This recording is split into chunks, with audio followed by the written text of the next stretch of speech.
I first read this play in school. I can't remember if it was middle school or high school, but we read it as part of the curriculum, and it was to teach critical thinking skills, which I think are sorely lacking today. We don't teach our kids how to look for evidence and then make a decision. Too often kids and even adults, what they do is they make a decision and then try to find evidence to back up that decision. And that's the wrong way to go about it. And this play talks about sifting through the evidence and looking beyond the black and white and finding the shades of gray to make that decision, and to sometimes take emotion out of it, and don't let emotion cloud your judgment. We go with whatever we're seeing.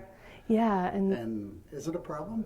It is a problem. I mean, you just look at the state of our country today and even the world. It's so easy just to look at the black and white headlines and just make a snap decision. You know, this is the way I feel and this headline confirms it. I'm not going to look into the story because this headline confirms it.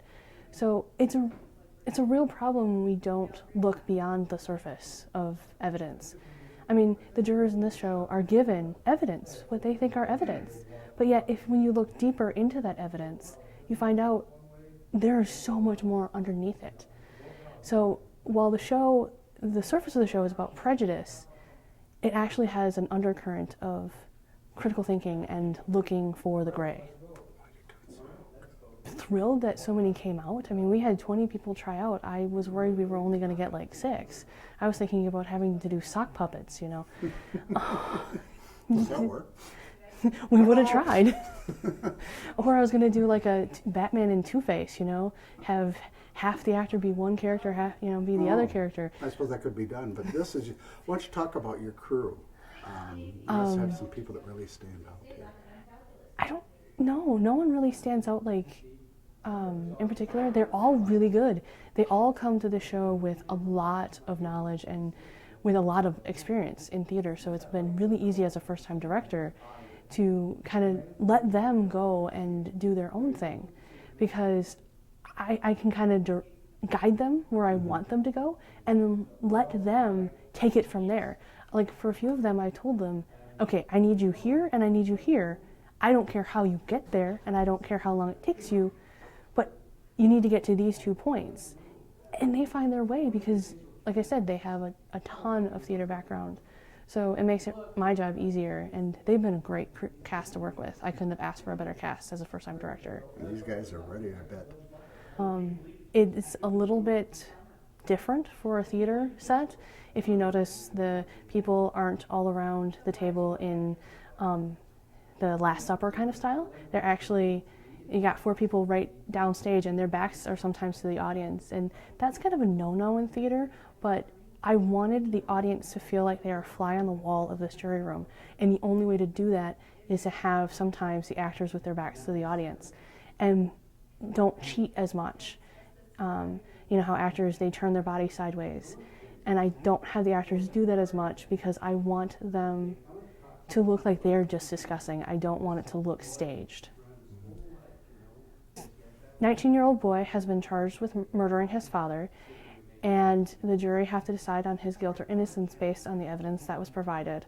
However, as one juror, juror number 8, points out, there are actually flaws in the evidence that was provided. He is able to prove to the jurors that, wait a minute, we have to take a step back and actually look at this evidence to make sure it actually is what it looks like it is on the surface. Mm-hmm.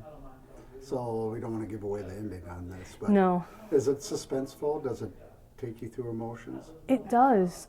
You have 2 jurors, especially juror number 3 and juror number 8, and they are constantly at odds because juror number 8 is the one who is trying to make the rest of the jurors see that there is reasonable doubt. And he is at conflict at times with the entire jury. He's standing alone. And as they say in the show, it takes great courage to stand alone. And so he has great courage. But then he has to go up against number 3, who is kind of a bully. He has a specific point that he wants to make, and nothing is going to dissuade him from making his point. He is all emotion, and he tries to intimidate others to doing what he wants them to do.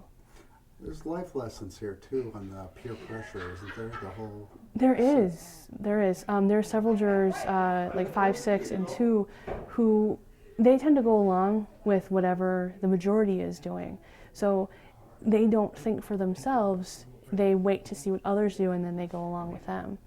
And juror number 8, he's the only one who doesn't bow to the peer pressure, because it would have been so easy at the beginning of the play to just vote guilty with the rest of them and get out of that room. But he decided that he needed to take a stand and fight for this kid because nobody had. I'm going to give a demonstration.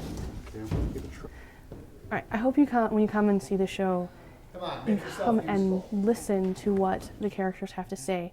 Take the emotion out and actually listen to how they're trying to tell you that there is more to facts than just what the headlines want you to see. They want you to see that this small little soundbite. They don't want you to see everything behind that soundbite. So that's what the show is. See behind the soundbite. It's a good lesson. It's more than a play. It's a good life skills It lesson is. and critical thinking. It is. It's amazing critical thinking, and this play has changed my life. It's changed the way I look at the world. It's the way I take in information. I try to be juror number 8 in everything I do and question everything.